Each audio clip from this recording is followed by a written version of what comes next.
What's up, violinists? Today I'm going to be talking about Sigrun, the light Valkyrie, and how I use her as a farmer. So here you can see I have my stats pulled up for you already. And one thing I want to point out with my current build is that I would actually like to have more crit rate, probably like 20% more crit rate, so she has a 55% chance at the minimum to crit, as well as having more accuracy on her, because I feel like if she had more accuracy, she'd be able to farm a lot faster, because she does apply a defense break as well as a lower attack damage. So to go over her skills, her first skill shoots lightning at an enemy from a distance. Every third attack bounces, hitting a maximum of 3 enemies. Her second skill conjures a bolt of lightning to strike a target location, damages enemies, and lowers their defense. This damage is based on attack speed. So her third skill summons a tornado and sends it forward, damages and pushes back all enemies along its path, and this also is based on attack speed.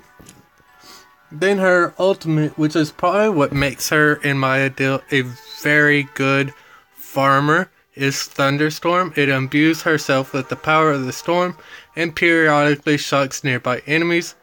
Each shock deals damage and lowers attack. This also is based on her attack speed. So obviously, if you're going to build Sigrun, the light Valkyrie, you want to have her as fast as possible. And then she also has a synergy trait for light cooldowns, which increases the cooldown time of light allies by 19%. And like I said, you want to have attack speed on her, so as you can see, I have plus 1.35 attack speed on her, which is really good. It could actually be better, because as you can see, I'm running her on rapid, but I actually don't have attack speed on all of my gear. Like, this one does not have attack speed, but it did have max HP and accuracy. It's really low. I plan on replacing this as soon as I can with something that has accuracy, max HP, and of course attack speed whenever I possibly can. This piece of gear is pretty much the same thing. Had accuracy, it had the attack speed and the HP, as well as defense. Nothing bad about even having any kind of defense. This is the only gear on her that's not plus 12. I actually took this all the way to 15 because all of her skills are based on attack speed, so I wanted to have as much speed as possible on her. So of course I felt like this was going to be the thing that put out the most DPS if I was able to max it out, in which I did.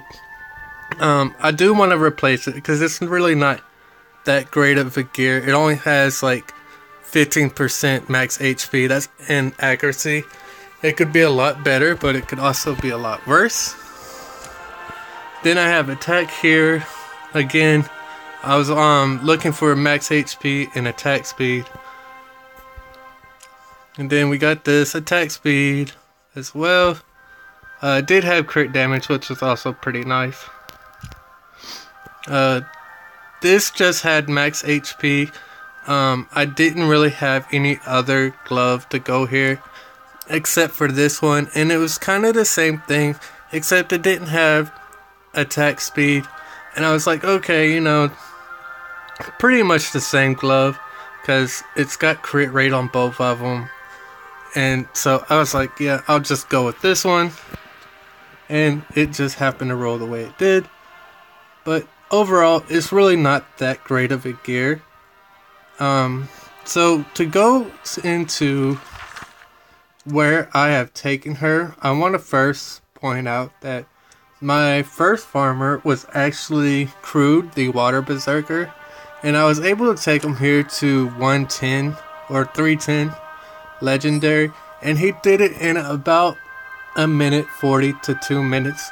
And then when I started using Sigrun, I found that I was able to take her here into 4-1, and she does it about a minute even, and it's 300 more experience for my heroes or food or whatever I'm taking.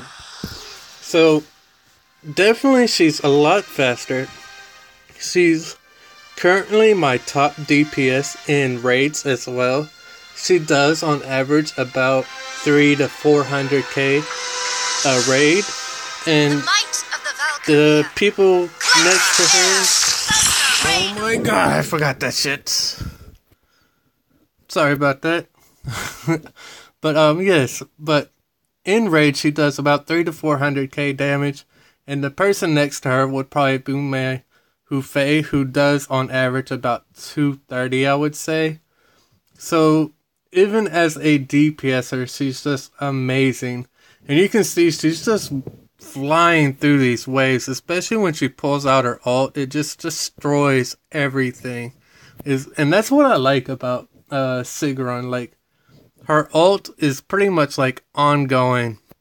And you'll see here, like, if she lands the defense break on the boss, and then she whirlwinds them, it can pretty much almost one-shot them every time. Like, even then, she happened to land the defense break right before the whirlwind hit him.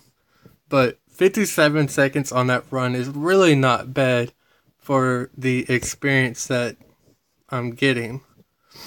So, if you have Sigrun, which you actually get her, I do believe, either through just doing scenarios or you get her through the missions. She is a free unit that is given to you. There's a lot of people that have built her and done videos on her saying the same thing, and that's actually why I decided to 6-star mine, because she's really strong. She's a very strong unit, especially for being a unit given to you, which commonly, if they give it to you, it's most likely trash. But Sigrun is a jewel. Like, she's definitely worth her 6ing, especially if you're looking just to increase your damage out and you have her. She's definitely worth the build. You can go adept on her, so she's able to ult a lot more, which will make her even more efficient. Or you can just go swift or rapid, whatever it is, like I did, and just have your damage output through burst, pretty much. Because when she hits with a skill, even if she doesn't crit, she's able to hit really hard. So that's going to be it for this video, guys. Thanks for watching. Please like and subscribe to my video, because I will be putting out more videos, obviously, as they come out and I decide and figure out what you guys might be interested in seeing.